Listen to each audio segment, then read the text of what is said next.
Hi, welcome to Word Work, where we put words to work, word by word. In this video, you will learn some words related to one occupation. Here are the words to learn.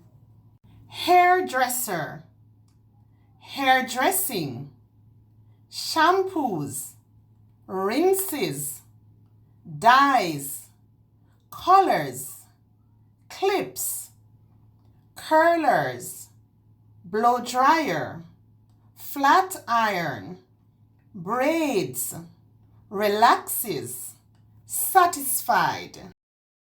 If you have not yet subscribed to my channel, please do.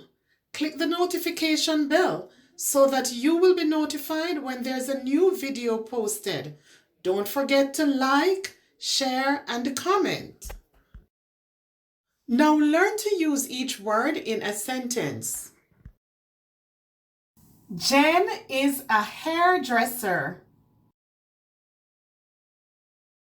Jen works in a hairdressing salon.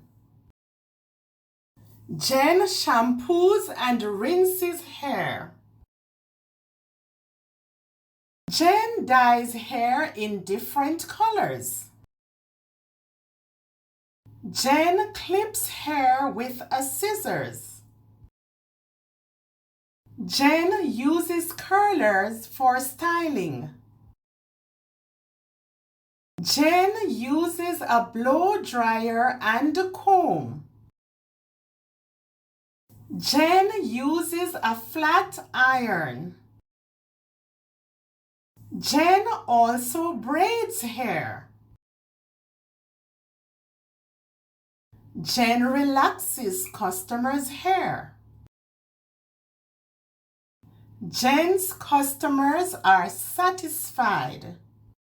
If you want to continue improving your reading and writing and gain more confidence, then don't forget, subscribe.